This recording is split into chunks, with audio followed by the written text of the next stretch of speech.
Enough of this nerd stuff. Let's talk about Nobilis. Yeah. Talk about popular things that everyone knows. Yeah, sure. This obscure show that we're talking about. No one knows what.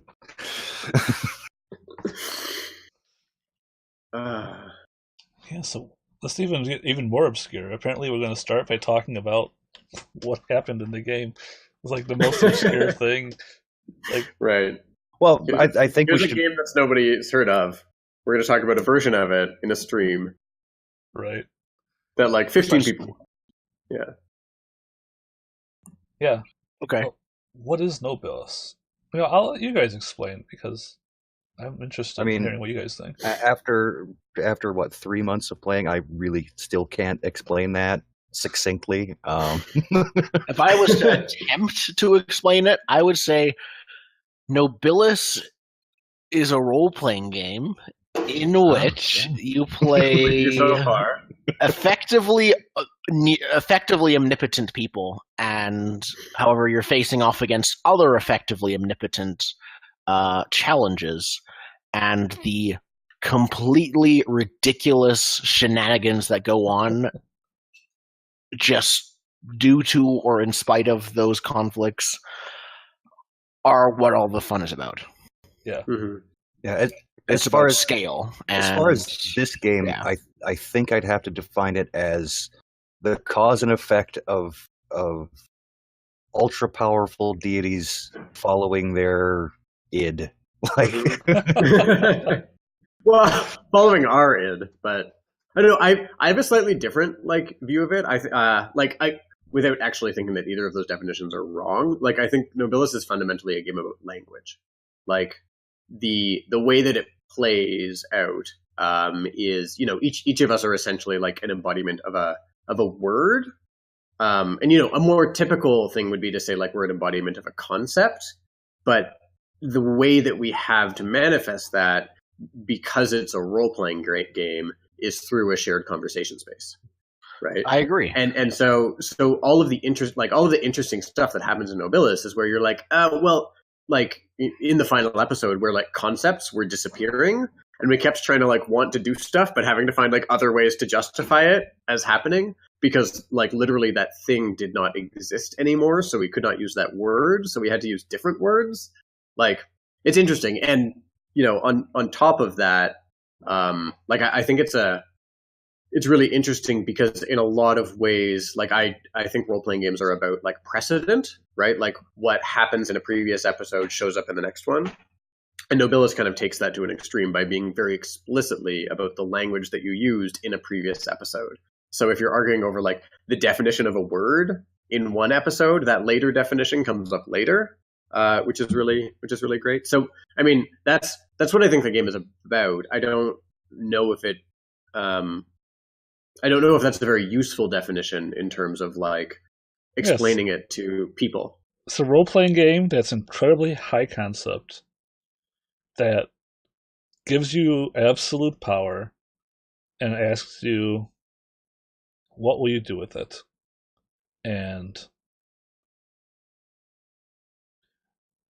it also asks other players, like, are you actually happy with your fellow players defining reality in this way? Like, what would you change? Mm-hmm. Yeah. But also, like, at its base, it supports many different kinds of play styles. We saw one play style here, but if you get a different GM or you don't have any time constraints, or you decide you want to focus less on consequences and more on choices, those are things you can do. Mm-hmm. Yeah. I would imagine that this game is highly dependent on everyone involved, like more so than even Apocalypse World and things like that. Like, yeah, there's in Apocalypse World, there's a number of ways to play a gun lugger, but in this game, there's infinite ways to play the power of mice. Like, Right? Yep. Right. Yep, that's true. I think another interesting thing about this game is compared to most games, even powered by the Apocalypse World games, you need to always be paying attention. Because while in a traditional D&D style role-playing game, you don't really always need to pay attention unless it's your turn or unless you're in the spotlight. In Powered by Apocalypse World games, something interesting is likely always happening. In this, something world-shaking is likely always happening in one way or another, or is at risk of happening if it's good or bad. So it's very much requires a lot of attention and active listening, and it really benefits. The game just blossoms with everyone doing that. Yep. A lot of negotiation. Yeah. And you can't negotiate if you're not engaged with the other players. Exactly. A lot of what we're talking about we can explain later, but what would we say happened during our game? Just a quick overview of like when we play the game, what do we experience? Do we want to talk about like who our characters were first, and then? Yeah, that's where everything started from. Yeah, we made those first. Matt, do you want to start off? Sure. Yeah. I mean, the first thing that happened in the game was that our imperator Umaya created a chancel and then created us. So I played Phineas Barrow, a Catholic priest who suddenly became the power of dinosaurs, which was super cool. Zen, do you want to talk about Trek? Yeah, I made a character that was not a member. High concept. Yeah, not a member of the material world in the first place. Yeah, he was the embodiment of of wanderlust, basically a thought form, a tulpa of some kind, and yeah, he became the power of travel and wandering. And I played Robert Steele, not a former so much as it doesn't really matter anymore, CEO of a large tech startup company that became the power of sadism. And so he struggled with that. Totally. And yeah. I really enjoyed the balance of powers that we had, because we had one, you guys had two sort of conceptual ones, right? But like Trek, I would say that Zen, I would say that like Trek was probably the most like divorced from not the human experience, but like Wanderlust is a human experience, but like the power manifested a lot over like boundaries and travel and like the ability to get from one place to another or the ability to travel at all. And then I really liked Robert Steele was like sadism is all very personal and about like a person's experience. And then, dinosaurs is just like, it's so physical and literal, which I think made for really interesting play where we were all like treading in different spaces. They all manifest differently. Yeah. So it's excellent. Do we want to do a quick overview of what happened during our game? Golden, you were the GM. Before I do that, let me show you the characters I played. So we created a few other characters. We created Umaya together. Mm-hmm. And then we created their chancel together. A chancel for the uninformed. A chancel would be the kind of home base, but it's also extra dimensional. Yeah, the pocket dimension of our imperator, who is our boss, basically. He powers our souls, basically. God. The Untitled page in Roll20, you'll see the how I created what Umaya would actually be like from all the different players. Mm-hmm. And then if you go to the GH only page, you guys should go there now. You'll see the relationship. I'm not even logged into Roll20. I didn't know we would be using it in this episode. Yeah, it's fine. You can look at the stream wow. too. I made this in the first session. Oh, wow. Relationship chart? Yeah. That's really cool. Just so I would know, what characters I should be thinking about, who was likely to get involved in what you're doing, and we didn't actually meet most of these people. Yeah, we met a couple of them. Yeah. See Asilal, Tim. Yeah, we saw a few of them, but not most. Yeah. And like this was just like the start of all the characters I was getting ready to play. That is awesome. Why? That's interesting. So, like, a question for you. Like, we haven't even gotten to what happened in the game, but this raises a really interesting question, which is like, Will, what did you plan to happen in the game? Expectation versus reality. Right. Go. Yeah, because this is an interesting thing about Nobilis compared to other games. Because I have I've Hollyhock Godded, I've GM'd it before, but like the players have so much power, right? Like compared to almost any other game that I've played anyway. Which like I'd be really interested to hear like what you thought was going to happen and then how that compared. Sure. So what I thought was going to happen, you guys had all expressed interest in like having philosophical debates with Excrucian. So I set that up. I then set up people that would be neutral to him or hostile to him. So Asilo would be neutral to him. And depending on how you guys treated him, he would either have told her not to come and like somehow lied to her so that she wouldn't interfere with Umaya and never attack Chancel.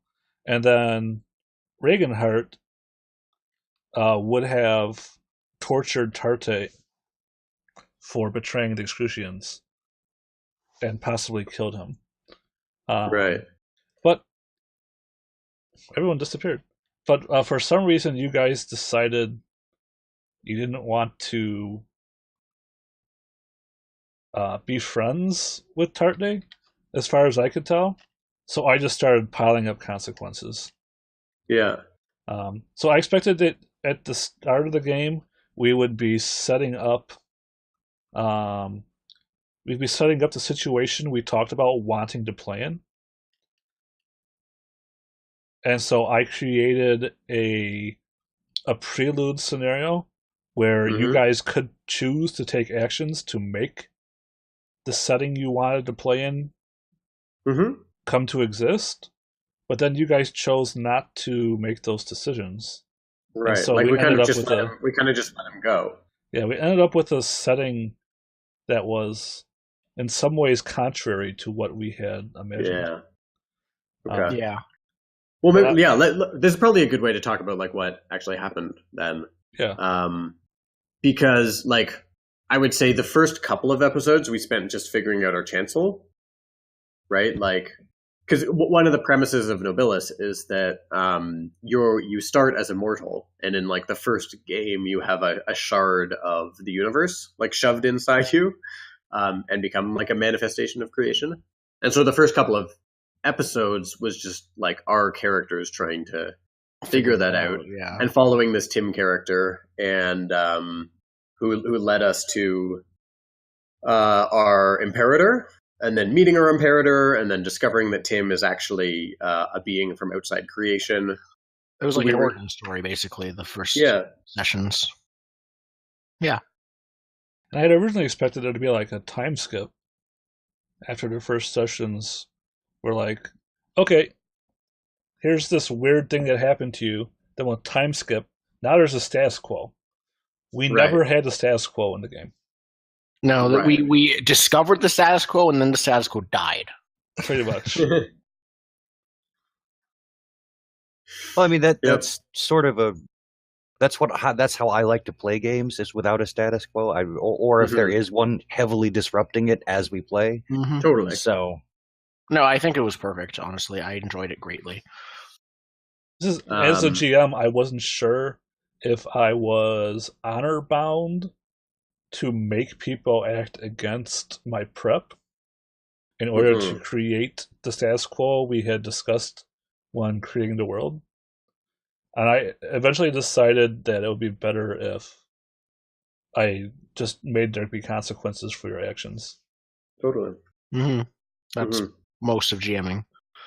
Yeah, I did like how aggressively you came at us. I thought it was fun to constantly be on the back foot, especially because in Nobilis, like, you're almost never actually on the back foot, right? Like, your ability to, like, really all you're doing is you're making choices about what you care about and then spending points to win. Like, that's basically that. Right. So it's like having 12 things to deal with all at the same time forced us to prioritize, which I think is I hadn't realized this before because I had GM'd but not played, but like that's an interesting player experience because pretty much anything you take on you're going to win, so the actual choice is what do you take on. Pretty much, yeah. Right. So quick, do we just want me to do a quick thing because everyone's like, we never actually said what happened. So we became effectively demigods, near omnipotent, relative to basically omnipotent relative to normal mortals. Still not that strong relative to the rest of the universe, but still quite strong. Our Imperator, basically heaven really didn't like her, so we went to heaven and be like, why? And found out God was dead, and they blamed our Imperator, and we're like, okay, we gotta fix this, and we'll investigate the whole God is dead thing for thousands of years. Can we talk about Jonah the Sky Whale for a second? Yep. Because that was super cool. That was really cool. Mm-hmm. Zed, I don't know where you drew that from, but I thought that was a really fun moment for me. Whenever I think of something that traverses the ether, it's usually a marine mammal. I don't know why. And a whale was just big enough that we could all travel on it. And if we did indeed find God, they could ride back with us. It wasn't a big deal. Exactly. So we flew to heaven on a space whale and then flew back. Spirit whale. Dimensional whale. Ethereal whale. Ethereal whale. Yep. Yeah. That's one thing about this world is that there's multiple layers of it, right? So there's the prosaic world, which is basically what we experience in real life, only there's vampires and witches and stuff. And then there's the spirit world, which is like a world of metaphor and dreams. And this is where the whales were able to literally fly to heaven. Yeah, the dream whales. So we flew to heaven, found out that thing, like, I'm very much compressing this. Found God is dead and has been dead for thousands of years, and the heaven thinks it's our Imperator's fault. We're like, okay, we could probably fix this, so we start investigating it. I believe not to force your way into heaven, which I thought was really interesting. I didn't even consider that. I mean, I know why my character chose that. Why did, like, Catholic priest chose not to enter heaven against the will of the angels? Like, was it literally just it didn't occur to you to do it? Or was it literally didn't occur to me? I think Robert at that time and myself were so, like, new and timid enough in their abilities. They're like, but they're freaking angels. I can't fight them.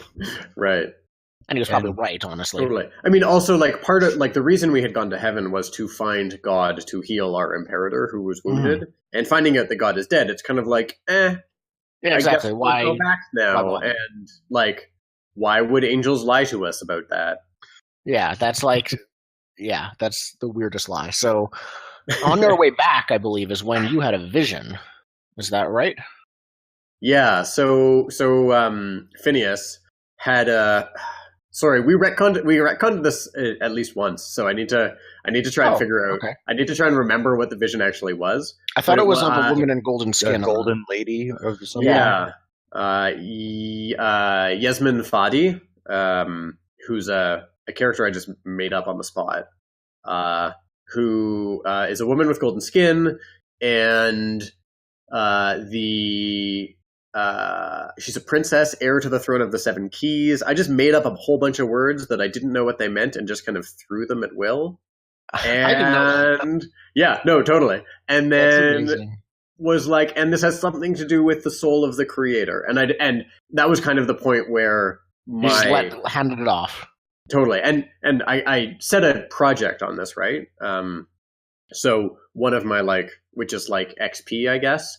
My project that I set at the same time was how I resurrected the soul of the creator, how I captured the soul of the creator. So I think I was kind of, at that point, I was kind of signaling that that's an area where I wanted my character to go.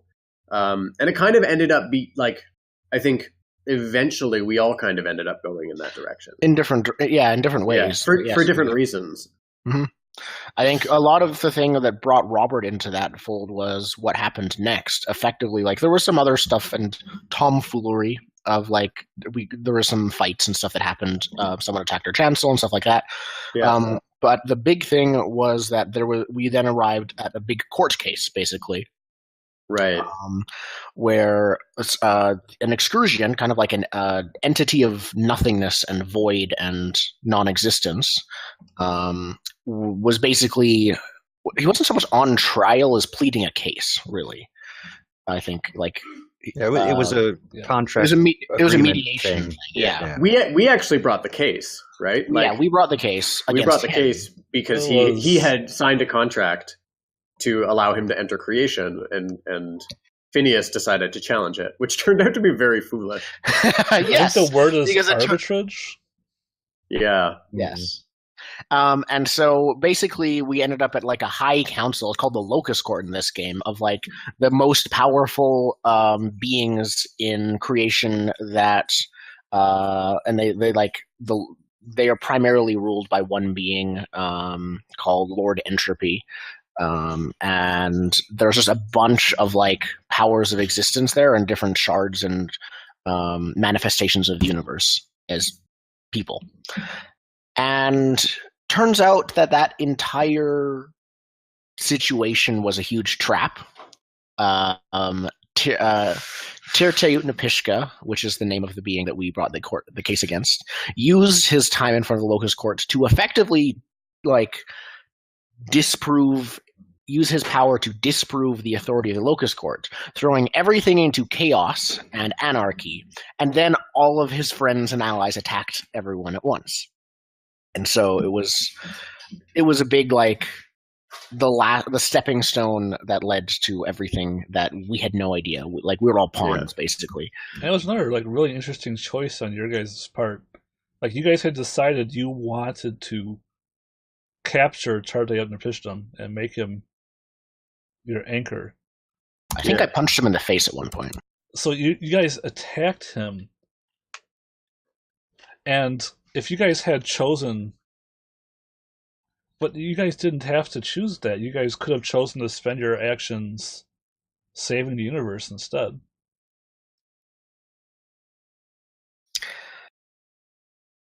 In terms of that, the impression I got is that we could have probably tried to save a few more people, but it didn't seem possible to fight all of the oh no, once that happened, it was too late. Exactly. And especially because we almost, earlier during one of the fights, we almost exhausted ourselves fighting one excursion, and now dozens of them were there. And so we were like, oh, okay, well, let's just finish off this one. And then this is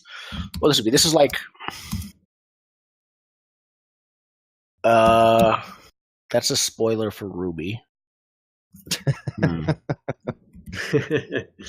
Trying to liken this to popular media, but I don't want to spoil popular media. It's post everything goes to crap, basically. Yeah. So, that whole court case, I would say, was definitely. I was so impressed with you, Golden. In that moment, because that entire thing was so good, and there was literally a moment in it, we clearly lost. We had clearly been set up to lose. And he drew the ace in his sleeve. Totally. And it went so poorly, right? But I didn't mind it all. Yeah. I think because we had been on such a win streak for a long time, and Golden, you and I talked about this a little bit in, I think, Math Squad. Yeah. About how because the players losing, setting up the players to lose is a thing that is often decried among GMs. Don't throw the scenario at them where they have to surrender or whatever, right? And like we went through all of this, and I got to the end, and I was like, "Damn! Like we lost so hard. Like we literally imperiled all of creation." And it was such a good scene. It was so good. Yeah. I had so much fun. And there was a point in it where Will, you literally told us like his plan is to use this court case to undo creation, and we were like, "Well, fuck that! I'm going to keep doing the court case." Right? Yeah. Let's see what happens when you undo creation. What could go wrong? It was really hard to do well. But I think Golden, applause to you because you did do it really well. Like it was not just we walked into a trap; it was we caused. Like we weren't just byproducts, and we weren't like.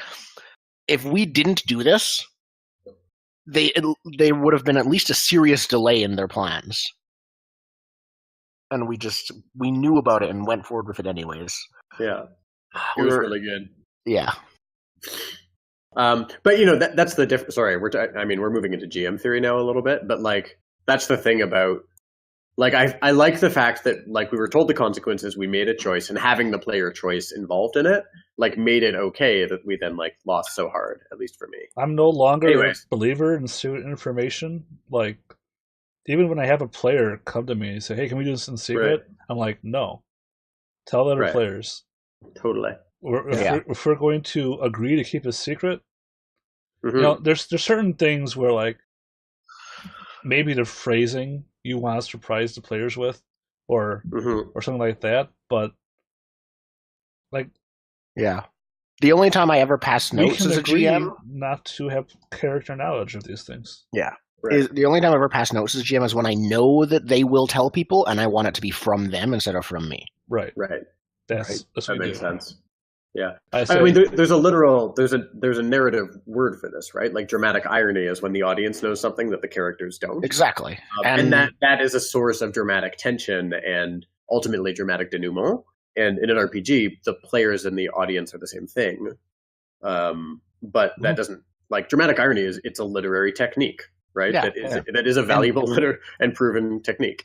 And the basis of basically every adventure type TV show. I mean, you know the bad guy's gonna lose at the end. It's just a question of how. Yeah. Right. You know? So just being in character during those moments and only in character and like having the surprise sucks. And in character, it sucks. And in all the TV shows, it sucks. So allowing dramatic irony allows players to have it not suck for them.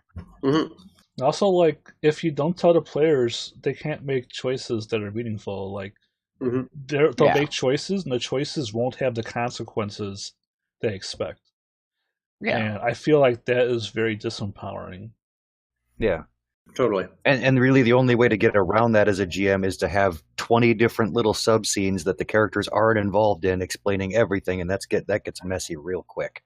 It was also really fun in Nobilis because I could actually have cutscenes, and you guys could interact with them. Yeah, like it wasn't like I'm just going to narrate this bullshit. Like if you are clever enough to figure it out, you can actually just show up in the cutscene. Yeah. Being able to fiddle with the exposition dump is one of the better mechanics in this game that I appreciate. The thing about being omnipotent is you can be omnipotent in like any part of what's going on effectively. Like, yeah. At one point near the end of the story, well, let's keep going. Yeah. And then I'll So the Excrucian master plan, they turn our court case into a red wedding for gods. And they just start massacring. And just massacre a whole bunch of people. Yeah. We escape, and I think the first thing that we do, like concepts start dying, and so the world starts changing rapidly. As when a power dies, the concept that they're in charge of ceases to exist and ceases to have ever existed. So we come back to Earth, having escaped from this, and things are already different. We have some like personal scenes for a few of us, I think. And then we decide we need to go find God because everything is awful and he's the only one that can fix it. The creator is the only one that can put things back together. So we drive in my super awesome car, and on a floating road, we drive to the planet where that the princess and the keeper of the 7 keys is, because welcome to Nobilis. Yeah, and so while we're yeah, and this was super cool too because this was like a random vision that I had thrown in like our second episode in like June, and then all of a sudden it's September, and we're like literally on that planet in front of that person.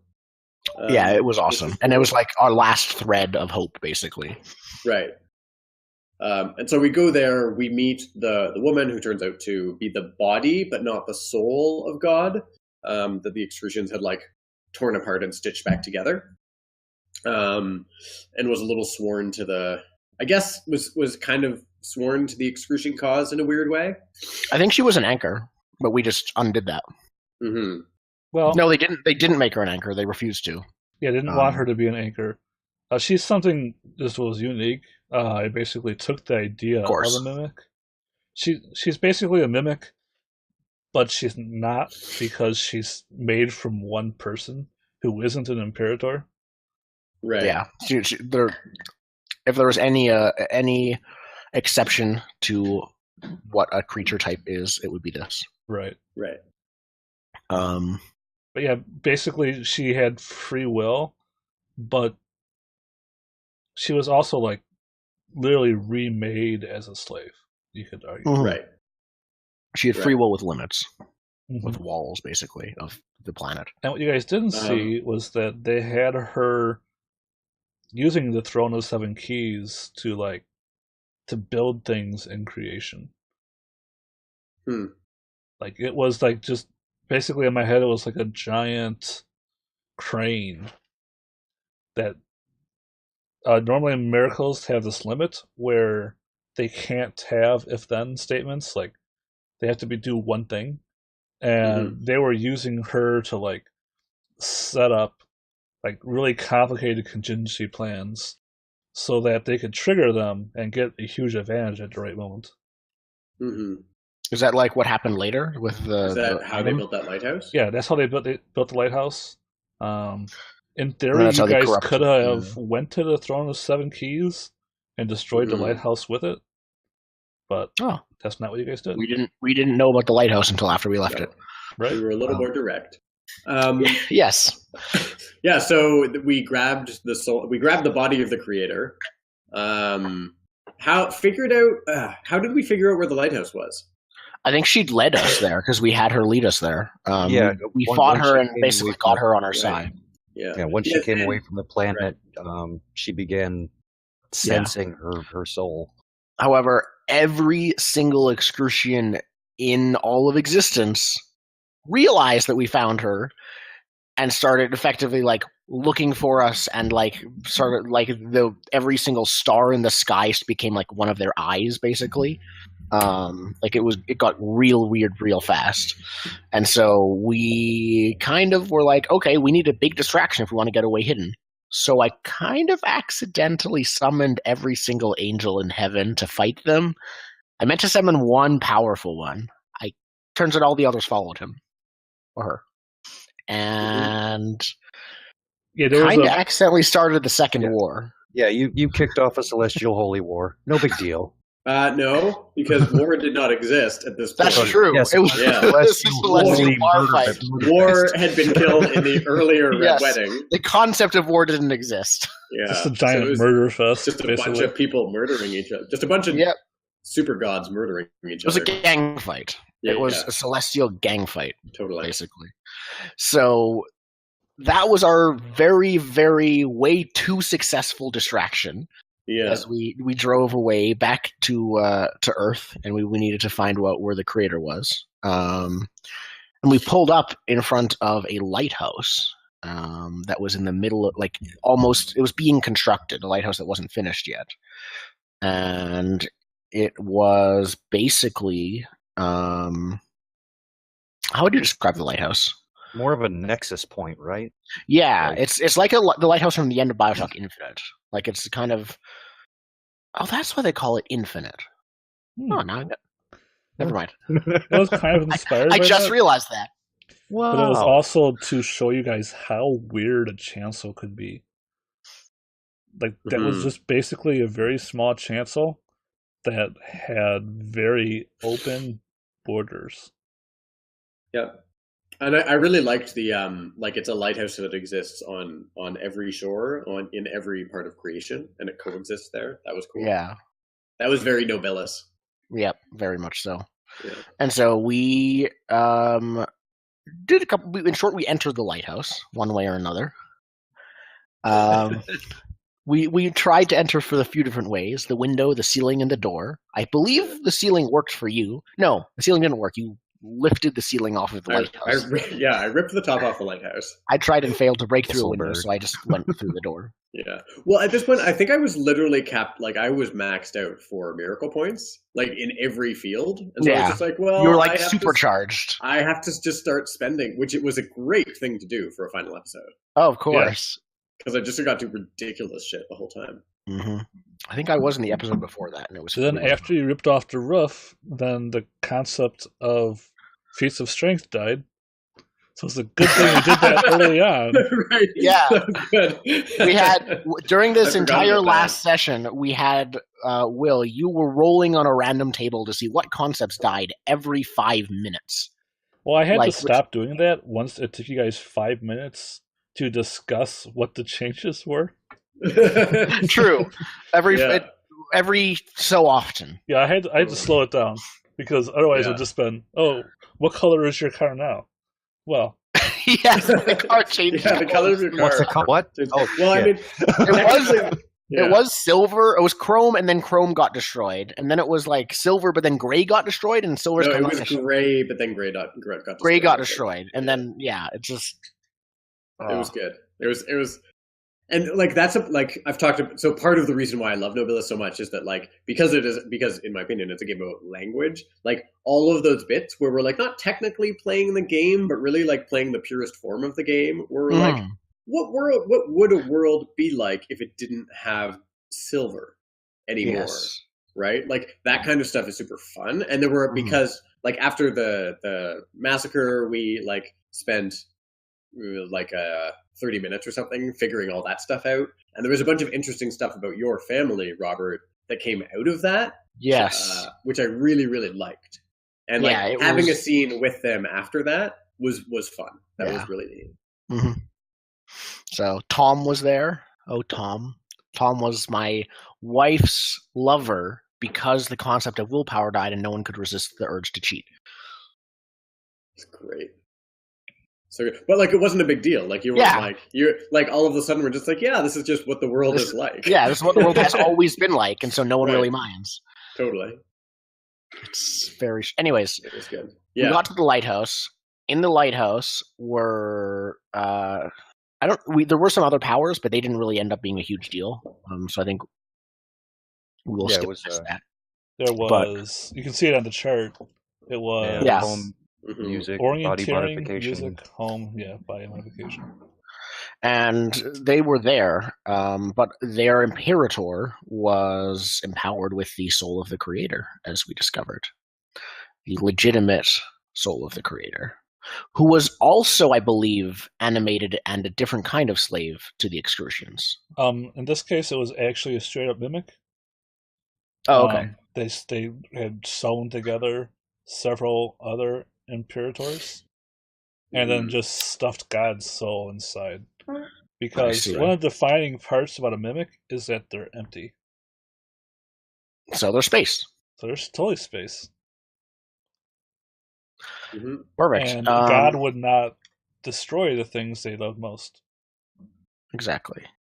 So what happened after that? God was like building an item, and it's still unclear as to what it was, but it was initially supposed to be like the purpose of creation, and like this is why creation matters. This is the point of it all. Yeah, I think it was the other way around. I think God had created creation because that thing, in order to create that thing, maybe. Yeah. Well, I made that up. There's a thing called Colbrant in the book. That's basically described as a bright orb that used to be the meaning of life. Okay. And the Creator was recreating it. No, it was created, but heaven had traded away the meaning of life so that the world would not be destroyed. and it was in the hands of the Right. Excrucians, and the Excrucians planned to use the meaning of life to destroy creation. Right. Poetic. Mm-hmm. And they almost won. And Almost. then I don't know if I can really explain what happened next. Yeah. It was the weirdest final boss battle you'll ever see. Yeah.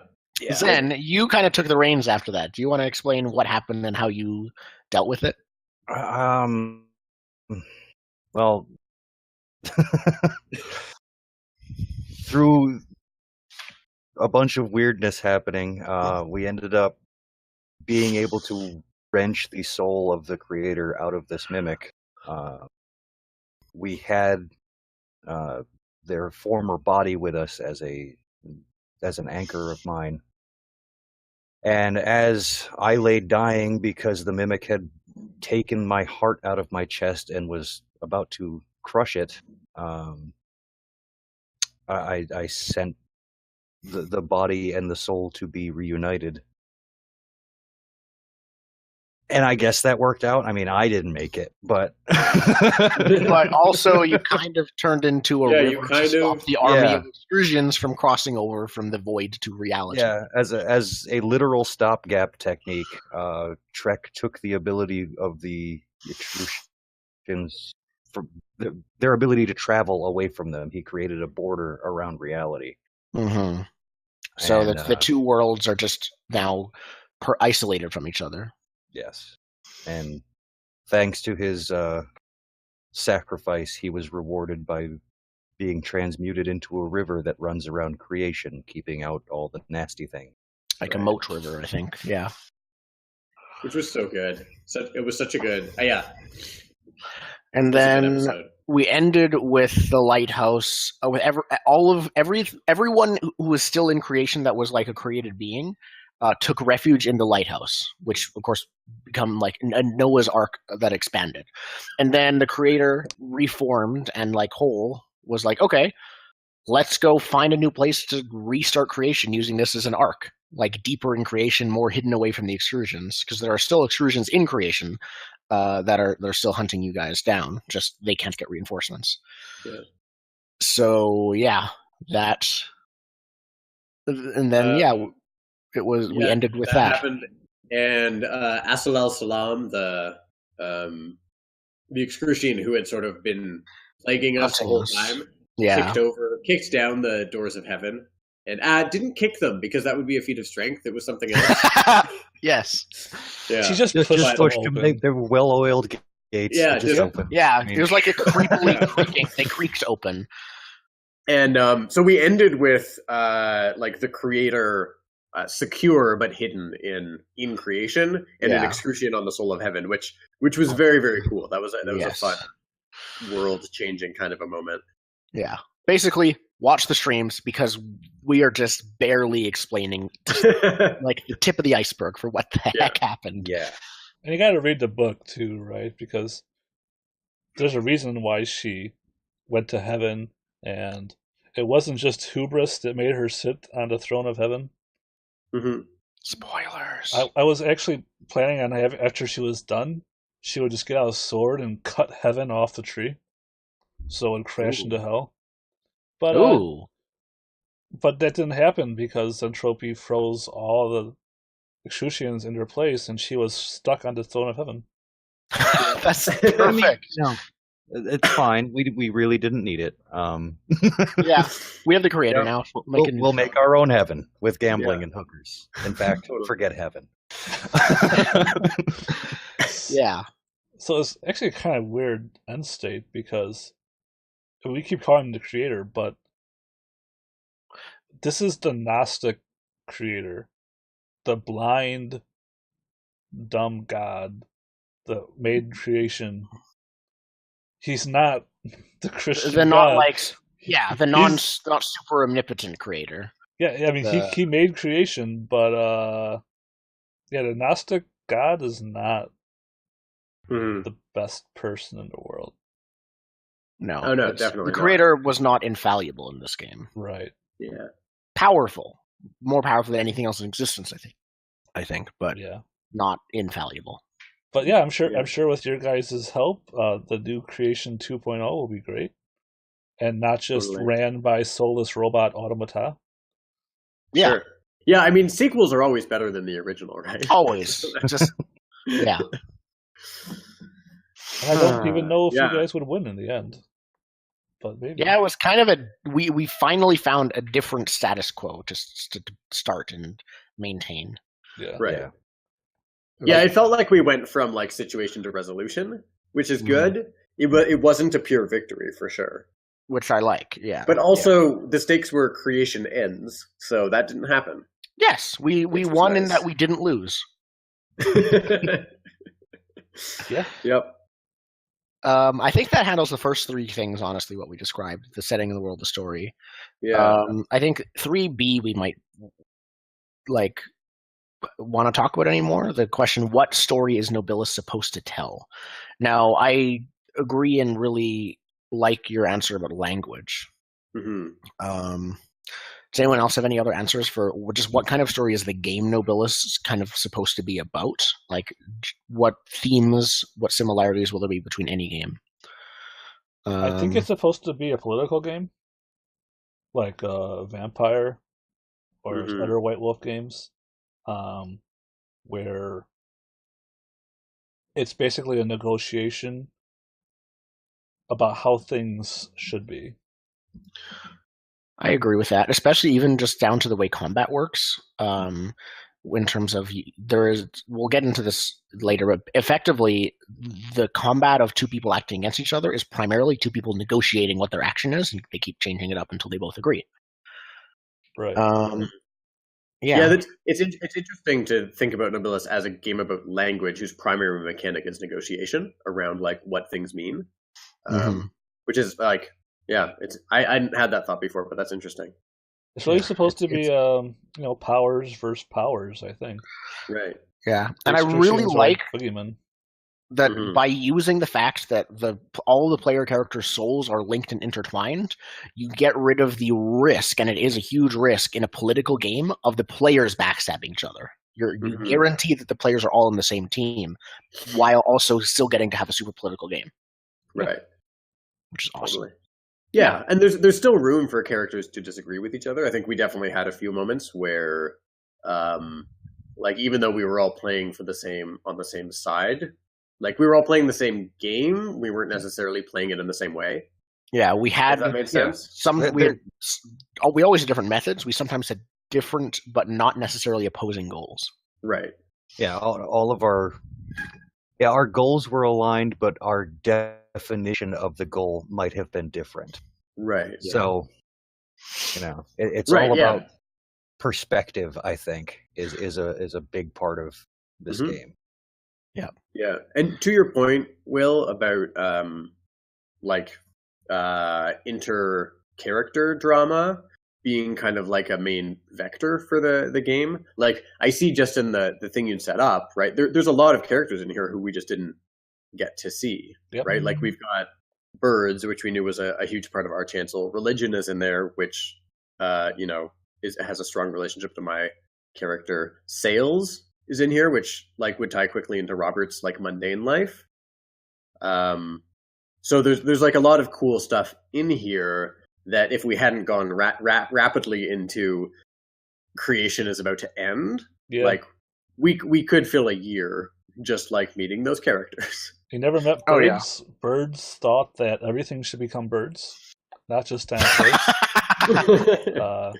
Wow, I didn't know that birds were defined by racism. Okay, Yeah, it turns out birds are not very nice in birds are dicks. Like, birds are like even in real life. Yeah. Okay. Actually, the woman that Robert pushed off the ledge didn't die. Oh. She turned into a bird, Oh. and she was going to come back and give you shit. She was going to be like like literally, like She- all over the car. all over the car. Please tell me that has to be like one of the estate properties of birds. Shit on things That's just amazing. now. Messing up a clean car. Yeah. Okay. Cool. So I think let's get into the actual mechanics and how good they are. So, Well, Nobilis, that's not a biased statement at all. well, the question of how good they are. The question of how good are they? Yeah. Are they? The question of are they good? The question of how are they good? Are they or even how mechanics? good they are, which is what I originally said. They are a lot of the mechanics, especially for initial creation, are not mechanically tied to the rest of the actual game. They're still mechanics, they're just kind of more isolated. However, I think their intention, and I think we can discuss how good it actually is at this, is to get everyone conceptually on the same page. So the first thing is there's like a life path character generator. This is not like a Burning Wheel life path character generator where this is like, okay, this is your character, numbers. This is you make your character using this, and then you make your character using this separate thing later that's actually how you would play it. Right. It's interesting. And the things that come out of the Nobilis life path generator, it's more like tarot cards. It's like, hey, your character, it turns out your character had some past trouble. Tell us about that, right? Like it's very narrative, and that leads into elements that like it gives the Hollyhock God material to work with. Exactly. Which is good. And we were able to do some like tying together. Like we had that whole thing where both me and Robert, I think, had a tie into Terre and Epistem, which we then ended up ignoring in play. But it was there. But it did end up creating a lot of hooks. Narrative hooks. At least I felt that way. But Will, I think it would be interesting to hear your thoughts on that. Yeah. Like I said, the character generator is not about the answers, it's about the questions. And in that way it mirrors the entire game. And the job of the GM is to ask questions. It didn't matter how you answered the life pack character generator questions. What it did was create. I would like say like when you create a character in like D&D or Burning Wheel, like it's like very sharp edges, right? Like the character is one thing. They're probably optimized for something, but we don't know who they are. Like in Nobilis, like the character that comes out is very rough around the edges. We don't just know who they are, we know who they are not. And that's incredibly valuable. Right. Like it's like we made the edges rough so we could glue them together.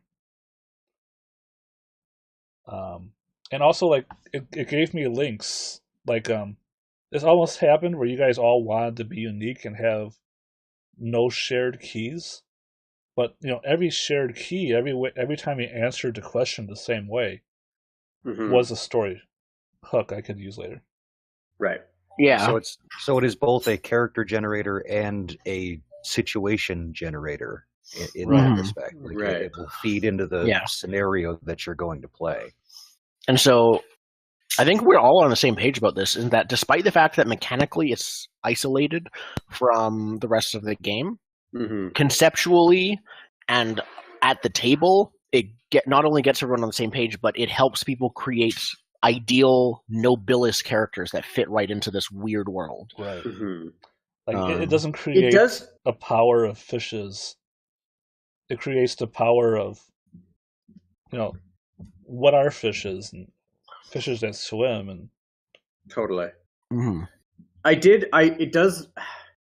I don't know if this is valid or not, but it does kind of grind my game design gears a little bit that there are just two completely divorced character generation systems. Yeah. And I don't think it would be that much work to hack the other one into the life path system. So you just do everything once and you end up with a random balance of like, not random, right? But like driven by choice. Yeah. Different power levels in different areas and different bonds and afflictions and different skill sets and all that kind of stuff. I agree that it is possible. I don't know if it would be a good idea because Nobilis is such a game about language and concepts. I think that if we tied this to numbers, there is a certain subset of people, likely including myself, which would look at the numbers first and the language second, even subconsciously. I think that keeping it separate is for most games I would agree with you. Because most games are more numbers focused in one way or another. Right. For a game like this, I think it's better separate simply because it doesn't compromise the priorities of the game. Right. That's my opinion. So keep in mind, the funny thing about this is that you can totally throw out the character the generator gives you if you want. Oh, you absolutely can. Like, it being isolated, it doesn't affect the rest of the game, obviously. I think this is simply, it is a long and it is intensive, but I think it's an extremely valuable, like, it's just, these are Nobilis characters. They are interesting. You can't, I don't think you can make a bad character using this generator conceptually. And that's you can make a character that's very challenging to play because I did sorry about that. Right. I kind of warned you though. I think. I wanted to stretch myself on this one, and I definitely did. You sure and did. It didn't work out too well, but Yeah. Yeah. Could you use it for something else? Like, could you use the same life path generator but for a different game? Considering the fact that it doesn't actually have a connection to whatever resolution mechanics you have. I think the only thing that's written in here that's tied to the specific game is estate, and that is it. And you could kind of fairly easily, I think, hack it to be pretty much good for anything. Yeah, you can definitely take bits and pieces and apply it to many games. I don't know about the overall thing, but yeah. I wouldn't use this one. I'd use Chubo's character generator instead. Oh, fair enough. Because you've talked about how you find Chubos to be a cleaner game. I've never played Chubos, actually. Oh, okay. I see. Let me ask you guys this, though. How painful was it for you guys to go through a session and a half of character gen? It wasn't the character gen that I think was difficult for me. It was just understanding the game. Like, that took 3 sessions or more to really even begin to learn it and get it.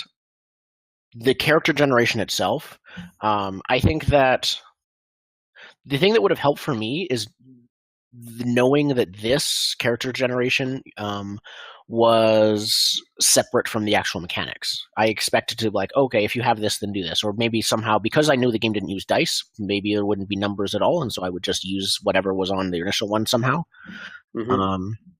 So I think it was disconcerting and unexpected to do character generation twice. One after the other. But I think a lot of that is just because I didn't know that would be the case. Yeah, for me, there was no pain involved in session and a half of character creation. I mean, I like being able to flesh out as much as possible before we jump in to have a better understanding. I agree. The only thing that worked against that was we play limited run games. In your average campaign that really doesn't have an end date, that's perfectly fine. Yeah. Or one thing that's possible for this is to just kind of do it yourself. Do it separate from the table and bring it to the table. Is that a thing that I can't? It's been obviously months since we've actually made characters together. Would that work for this system? Like sort of homework, basically. I did that the first time I played it, and it was fine. But it is definitely. I also spent 2 or 3 weeks reading the book and absorbing it, and I'm not sure. I mean, that seemed like makes too sense. much for you guys. Yeah, okay, I didn't consider that. Yeah, it would be way easier and faster to do in the moment with a GM or someone experienced guiding. I had already fully digested Nobilis 2nd edition, right? And it still took me 3 weeks to figure out.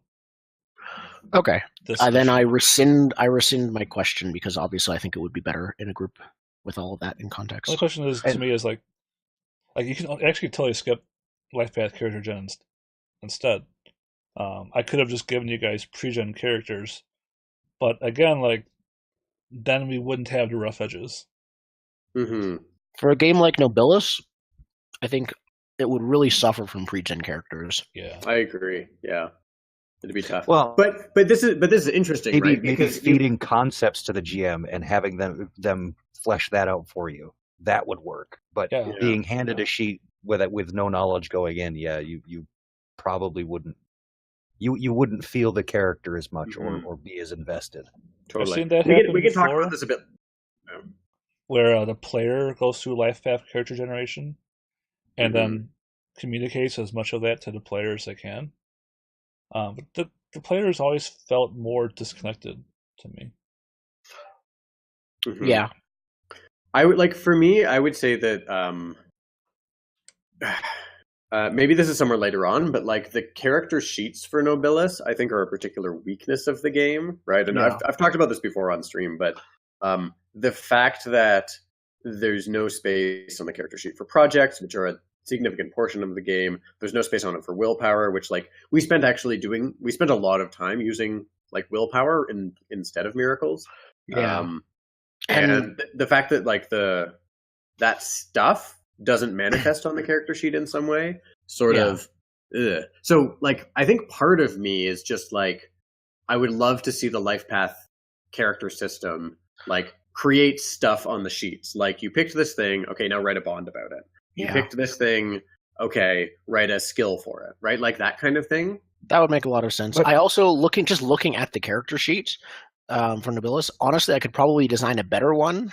Using things like clocks instead of dots and stuff would be really helpful to save space. There's a lot of unused white space or unneeded white space. But let me ask you this question though: is that a failing of the character sheet, or is that just the culture that we've been in with other games? If it's not on the character sheet, it doesn't exist in games like D&D. That's true. Is that sort of a learned behavior that we needed on that paper? Honestly, I think so, especially with how difficult Nobilis is to learn. I forgot. From multiple sessions, I forgot willpower existed because it's not on the character sheet.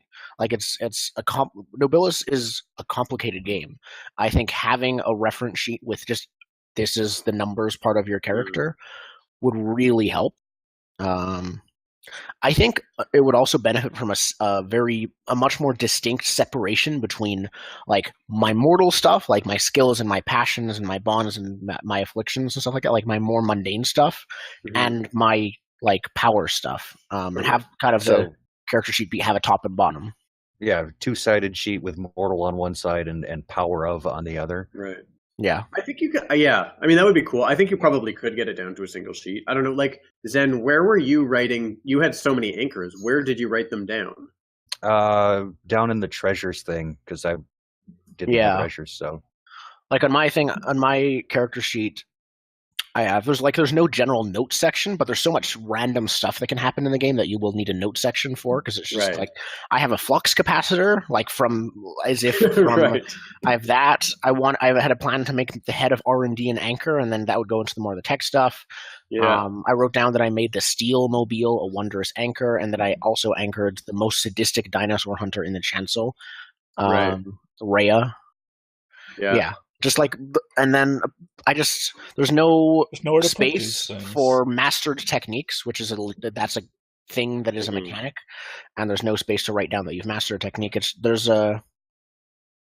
didn't even see that there's to a write place down to write sustained wounds. actions.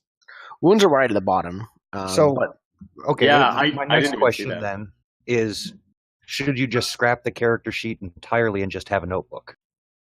Probably. That's what I've done in the past. A notebook would help. I think that effectively having the largest part of the character sheet be here are the numbers, here's your aspect domain, etc., and then the bottom 2/3 are just notes or something like that. Something that almost like having a notebook, but the top of each page is always the same, which are your character stats, and then flip through it. Headers on each with all exactly. Yeah, it's just a very strange game, and I agree that the character sheet doesn't really do it justice. Most. I want to play devil's advocate with this character sheet because it does serve some of its purpose, and it does. All of the other stuff is situational, and with this game being as freeform as it is, I don't think you can have all of the just fill in this blank spaces that you're going to need. That's fair. I think that there are some that it's missing that are vital, like projects. That's pretty completely necessary. But at a table, wouldn't you just have note cards? Yeah, I mean, because remember, we're handicapping this by playing it on Totally. Roll20. The way that like projects are described is like she literally says, like Jenna, the author, writes when she's talking about projects: draw a circle, write the name of your write what you're going to do in it, and then every time you have like a victory or a failure or a revelation or whatever, you write that in the box and draw it. Like there is a separate card to this, which we all ended up doing. But like her descriptions of projects in particular are very like, it's like, hey, draw a mind map. Right? Yeah, there's like letterhead in here specifically for projects. So like you're supposed to have like entire blank sheets of paper for projects. Yeah. So here's what I would say about the character sheet. The character sheet exists for character gen. When the character sheet is full, you're done.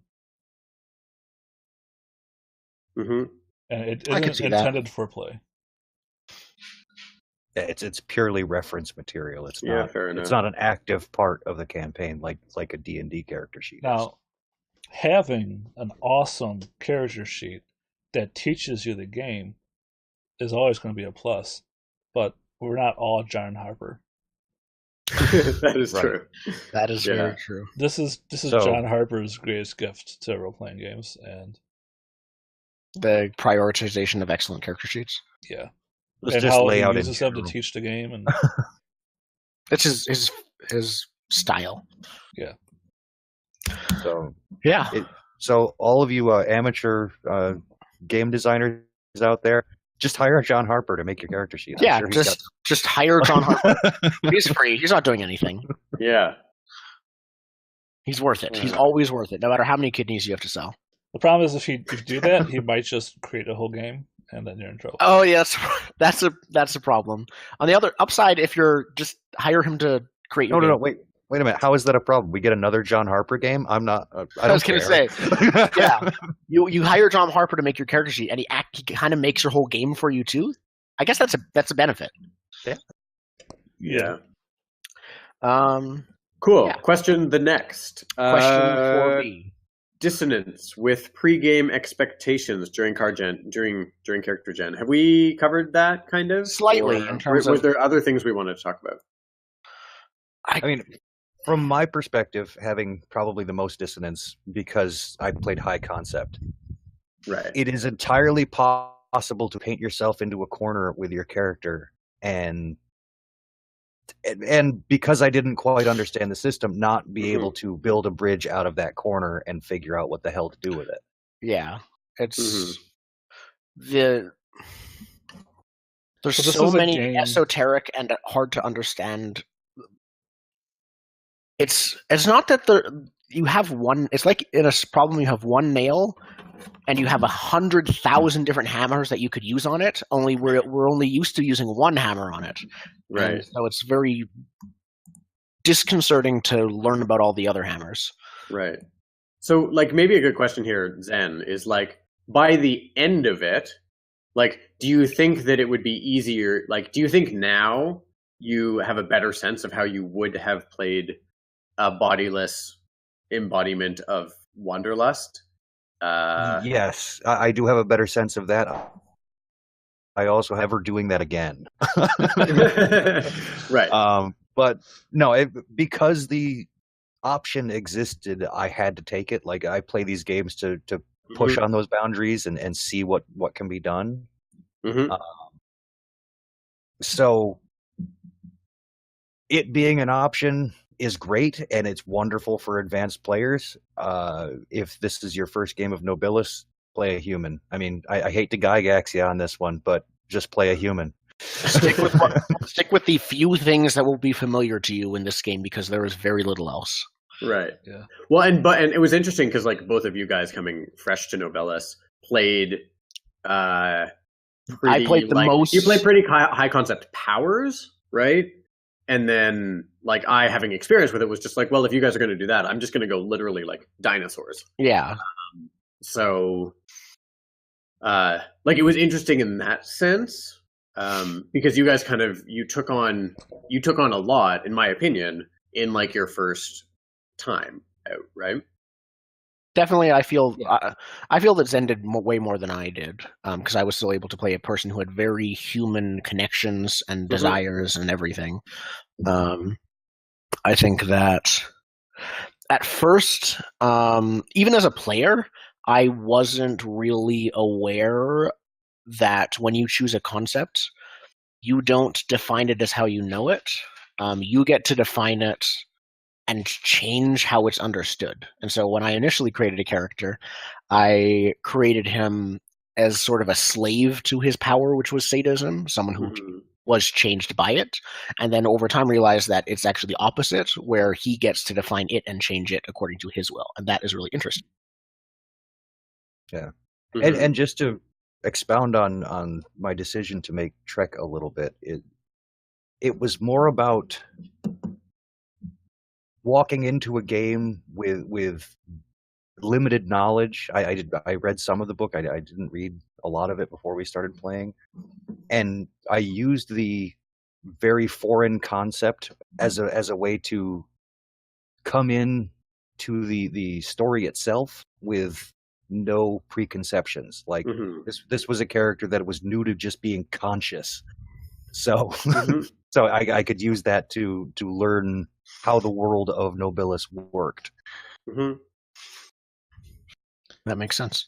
Something I do have to say about these games is that it's basically an adjective game, right? Like, these are your adjectives. Some adjectives are easier to tell stories with than others. And it's been like a huge game design philosophy challenge for me for like 10 years. How do you indicate which adjectives are more useful to a role-playing game? Like, it's hard. Like, how broad in scope is like travel? Like, travel is pretty broad, but it's not quite movement, you know? Movement's almost too basic for this game. Yeah. But like, you could be like heat or body heat. That would be you can get very broad and incredibly very powerful. You could be the power of kinetic energy. I just want to play like a magical girl, the power of love in this game, because it would work. It would work great. But Wanderlust is one of those adjectives that are incredibly flavorful. But how do you use it without spending piles and piles of MP? Yeah, like in some ways it's like a specialization kind of thing. Like if you get really specialized into one specific, in this case, estate, then it's harder and harder to do other things outside of it. And the more defined it is, the more difficult it is to do things that are further and further away. That's also why I gave you so much treasure, because that meant you could acquire things to do things whatever you wanted without respect to your estate. Yeah, that makes sense. But maybe I could imagine if I had given you more domain, it would have been cheaper to do those higher level miracles. For sure. I can imagine like a game of Nobilis where, like, if it's going on for a long time, you do like a slice of life episode where you just every character is just like being their anchors for like an entire episode and just doing like that would be a super fun. Yeah, like every episode is different. Is the same beings but different character. Like they're also totally different every episode. Right.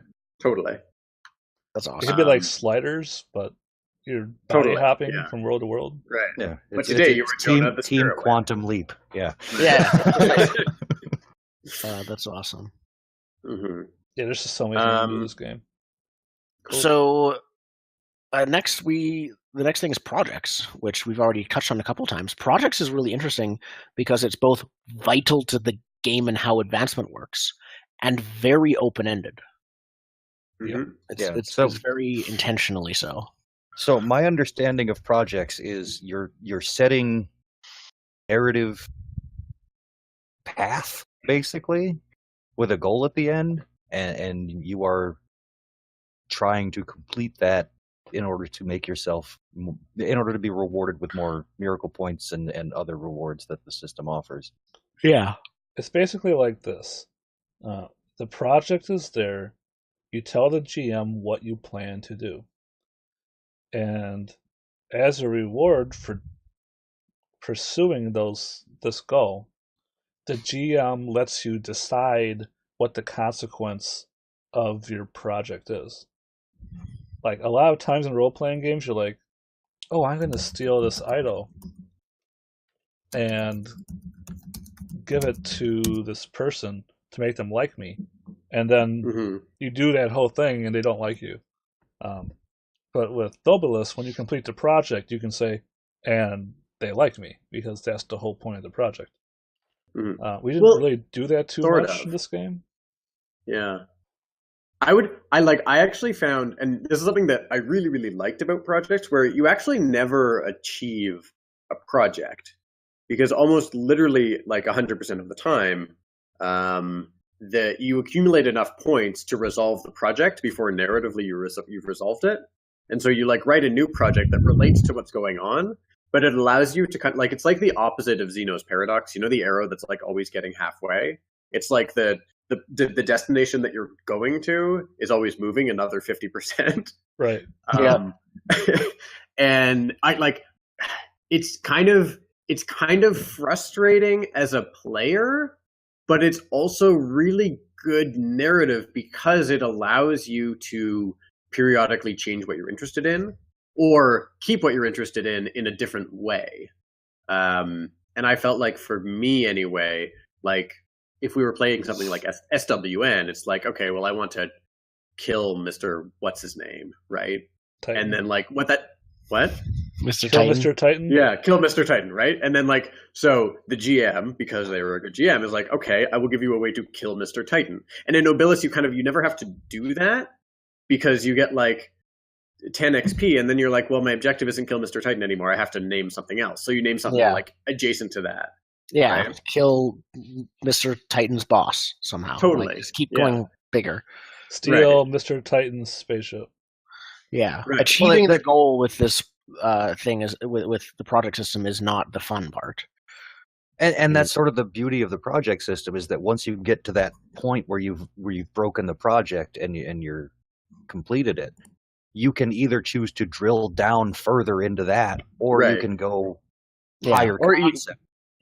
Technically, I don't think you have to write a new project. It's just the project completes. You can, like, it's super open-ended. There's no limit to how many projects you can have, and so the project ends. You can write a new one whenever you want, for any reason, any amount of times. And the only really like thing of you can't do that is up to the GM, the Hollyhock God, just as like that's not it's all about, once again, negotiation. Right. And I think it's also, in terms of the destination versus the journey, in terms of projects and how valuable they are, is built into the way that you get XP and you get destiny for it. You get destiny for trying and for pursuing projects. Whether you can complete a project with your goal having never been fulfilled. You can complete a project by failing to complete the project. Yes. You can complete a project by, like, if you have a project of resurrect God and you do enough things in that pursuit that you fill up the project before narratively you actually resurrect God, you still complete it. Right. Well, literally that's what happened, right? Like I had a project called like How I Captured the Soul of the Creator, and I fulfilled that project before we actually did that. Right, like, and that's the one that granted you the vision, right? Right. So and so it's just in trying and pursuing doing things. Well, it's kind of that weird, is what's important, because you're still trying. It just takes.